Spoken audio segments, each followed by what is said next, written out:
Sebelum nyawa ini berpisah dengan badan, belum ada kata telat.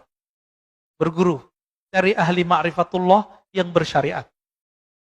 Yang mengindahkan syariat dengan kalamnya. Ya. Ada orang soleh secara zahir, tapi kalamnya merendahkan orang, berbohong atas nama Rasul. Kita nggak masuk itu. Kita nggak masuk itu, Pak. Ya. Ini sudah melanggar adab-adab Nabi. Nah, di sini bagian terakhir yang mau saya sampaikan. Masih panjang ya, mau syuruk. Ada kriteria syekh yang ideal. Mau cari guru yang ideal, ini dilengkapi di sini oleh Imam Ibnu Ajibah mensyarah kitab Hikam.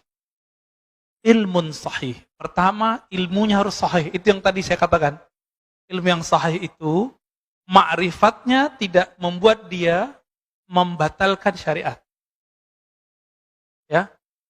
Sekarang kebalikan, antum punya guru kebalikannya. Dia syariatnya bagus, tapi dia membatalkan ilmu hakikat. Banyak hari ini? Banyak. Mulai dari yang mengingkari ilmu tasawuf, ilmu ma'rifat, yang memusuhi mereka, yang menzindik-zindikan mereka, itu banyak. Sampai yang berbohong atas nama mereka, banyak. Itu sama semua tuh. Gimana Pak? Jangan-jangan kita berguru sama mereka nih. Ya? Ini syariatnya oke, jadi ilmu syariatnya bagus, tapi ilmu hakikat dia batalkan. Ciri-cirinya sederhana, dia ngomong, gak ada tuh ilmu hakikat, gak ada tuh tarekat, gak ada tuh tasawuf zindik. Ini kalau udah ngomong begini ya salam. Ya. Jadi berarti ilmunya belum sahih. Sebaliknya, ma'rifatnya tinggi, tapi dia mengingkari syariat, batal. Wa dzauqun sharih, zauq yang sharih. Apa arti zauq? Perbedaan antara ahli qalbu dengan ahli fikih satu aja Pak. Ahli kalam, ahli akidah. Ahli akidah, ahli tauhid, itu sering bercerita tentang Allah beristawanya gimana, turunnya gimana, sifatnya berapa, sifatnya begini, sifatnya begitu, takwil boleh atau tidak, pembagian tauhid, namanya orang ahli tauhid. Ahli di teori. Tapi orang ini kebanyakan tidak merasakan kehadiran zat yang dia ceritakan. Dicek aja sholatnya Pak. Ini bisa ngomong Pak. Sajanah ini bisa ngomong, tempat ini bisa ngomong. Apa kata Imam Yahya bin Mu'adz Ar-Razi, Imam Salafus Saleh? Ahli kolbu itu bisa mencium harum semerbaknya kolbu para wali. Jika dia setelah menciumnya, dia akan mengejarnya. Bekas-bekasnya terlihat. Sajadah ini bisa ngomong, siapa aja yang sholat di sini dia bisa ngomong. Kalau kolbu kita harum, kalau kolbu kita ada nur di situ. Dia bisa mengecek siapa aja yang sholat di situ. Kenapa? Tempat-tempat di bumi dia bermunajat kepada Allah. Ya Allah tolong, buatlah atau takdirkanlah orang yang menginjakku pagi ini, orang yang berzikir kepadamu. Jadi jangan sembarangan Pak. Ini namanya apa nih Pak? Lantai ini. Batu apa namanya? Marmer.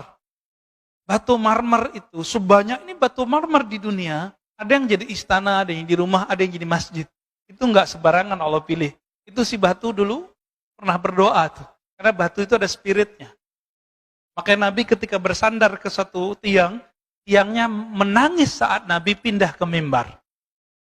Kenapa? Di dalam tiang itu ada spirit yang Allah tiupkan juga di situ. Lalu Nabi ngomong, kamu pilih di surga. Kalau dia di surga, maka dia dikeluarkan spiritnya dari si kayu, dia dikembalikan ke spirit aslinya. Atau engkau tetap menjadi sandaran ke dunia. Baru diam Pak. Jadi Nabi itu berbicara ke tiang dan itu terdengar oleh sahabat-sahabat nangisnya tiang itu. Zauqun sarih, zauq yang sarih, zauq yang jelas. Perbedaannya cuma satu. Ahli qalbu merasakan Allah, sedangkan ahli akidah menteorikan Allah. Nah, di bab teori ini banyaklah orang salah menyalahkan. Ya. Seorang ustadz mengatakan apa? Akidah Asy'ariyah, orang belajar sifat 20 sesat. Banyak Pak. Alhamdulillah masjid ini beberapa tahun yang lalu sudah berhasil mengkat orang ini tidak ngajar lagi di sini. Tempat berjibaku juga ya. Alhamdulillah. Ya. Itu guru-guru Bapak semua di kampung dulu, kiai-kiai kita di kampung itu dianggap sesat sama dia. Dia minta ngaji di sini, tapi giliran pengajian kita dia nggak mau hadir. Ya kan? Nah, ini problem ini. Ini zauknya nggak sorry. Cerita tentang Allah, tapi nggak merasakan.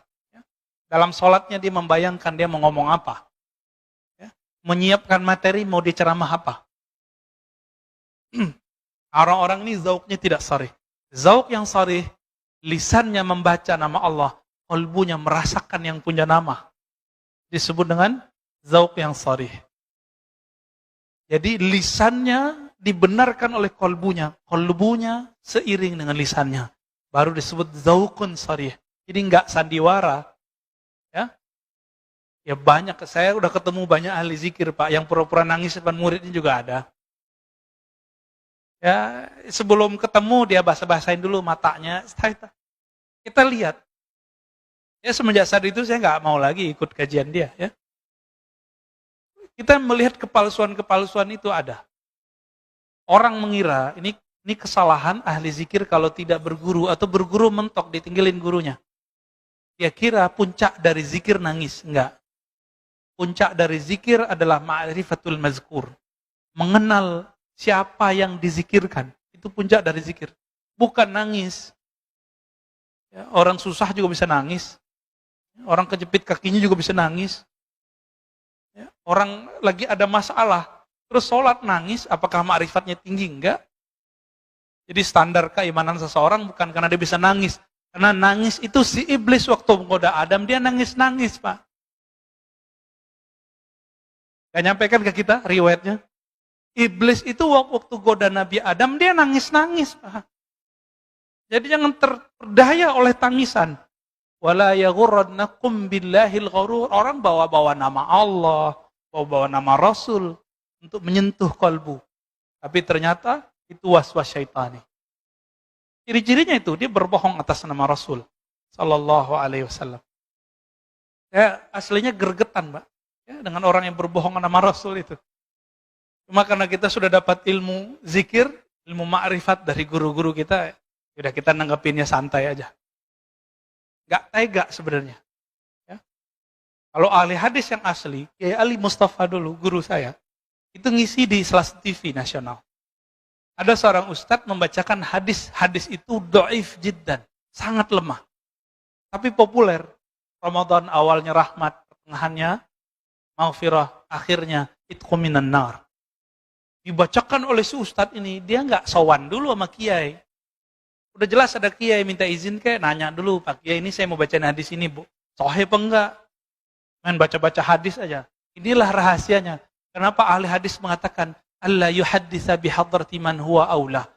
Jangan kamu menyampaikan satu hadis berceramah, memberikan motivasi di depan orang yang lebih utama darimu. Kita tambahkan illa biizni, kecuali dengan izinnya, ridhonya. Bapak kalau lihat 2010 itu orang dibantai oleh Kiai Ali Mustafa Yakub. Ya. Langsung diambil mic ditanya, "Kamu tahu enggak ini hadis riwayat siapa?" Ini sahih apa enggak? Si ustaznya bilang sahih, saya enggak ingat ya. Dia bilang sahih, saya ingat itu. Dibantai habis-habisan. Ini hadis dhaif jiddan. Riwayat Imam Ibnu Huzaimah meragukan kualitas hadisnya. Ente sampaikan ke manusia. Tapi manajernya nggak berani marah sama kiai hadis. Udah galak duluan soalnya. Baik. Kemudian ada himmah aliyah. Si guru ini nggak boleh dia orangnya mudi. Tahu mudi nggak Pak? Mutan. Si guru ini karakter ketiganya semangatnya tinggi. Langsung sampai kepada Allah. Ciri-ciri orang begini, dia ini hatinya sensitif, tapi dia mengalah dengan hati yang sensitif itu untuk kepentingan jamaah muridnya. Jadi biarlah saya makan hati, yang penting jamaah saya nyampe kepada Allah. Bukan malah ngibulin jamaah. Ya. Dia mau berkorban untuk muridnya, berdoa untuk muridnya, siang malam dia mendoakan muridnya, melebihi dia mendoakan anaknya sendiri. Ini yang disebut himmah aliyah. Udah ketemu belum Pak guru begini? Mendoakan murid tiap hari. Orang tua aja cuma doain anaknya, biar dapat rezeki yang banyak. Mana orang tua berdoa, ya Allah, kumpulkan kami bersama keluarga kami, anak-anak kami di surga. Lapangkan rezekinya, masukkan dia ke surga. Jarang kan yang doa begitu? Rata-rata berizki. Kayaknya hidup rezeki doang. Kalau guru lebih dari itu. Guru mendoakan, ya Allah mudahkan hidup murid-muridku. Kumpulkan kami bersama nabimu di surga. Guru Pak. Ini yang disebut himmah aliyah. Himmahnya gak cetek. Ya? Maka guru begini, dia punya akses syafaat. Walaupun dia tidak bisa memberi syafaat secara mutlak, dia harus dapat izin dulu dari Nabi Muhammad SAW. Ya. Wahalatun mardiyah. Nah, kondisi orang ini, kondisi itu ada dua. Kondisi rohani, kondisi fisik. Kondisi di sini adalah kondisi rohani. Qalbunya hanya berisikan nama Allah, ma'rifatullah, bukan dunia. Ini yang disebut hal. Hal artinya perubahan-perubahan. Keadaan dia kalau berubah dari Allah, Rasul, Allah, Rasul, Allah, Rasul, udah gitu aja. Cintanya cinta Allah, cintanya cinta Rasul. Ya. Kalau sudah ketemu orang begini, Bapak ambil ilmu dari dia. Karena apa? Karena dialah yang disebut al-mursyid al-kamil. Mursyid yang ideal. Yang pertama apa tadi? Ilmunya sahih. Syariat, tarekat, hakikat, ma'rifat. Tidak boleh bertentangan. Yang kedua, apa yang kedua? Zaukun sarih. Dia lahir batinnya sama. Jadi lisannya dibenarkan kolbunya, kolbunya dibenarkan lisannya. Yang ketiga, himmah aliyah. Semangatnya tinggi, tidak gampang futur. Yang gampang futur siapa? Futur ini don, mudi. Itu jamaah, murid. Tapi kalau guru nggak boleh futur. Ya, nggak boleh tersinggung dikit, kemudian nggak mau ngajar lagi, nggak. Ya. Yang keempat, Pak Mirwan senyum-senyum, kayaknya ada yang kena nih ya. Yang keempat, halnya mardiyah. Jadi dia kalau berubah, perubahannya selalu mengarah kepada ridho Allah Subhanahu wa Ta'ala. Semoga kita bertemu dengan mereka, semoga kita menjadi murid-murid mereka.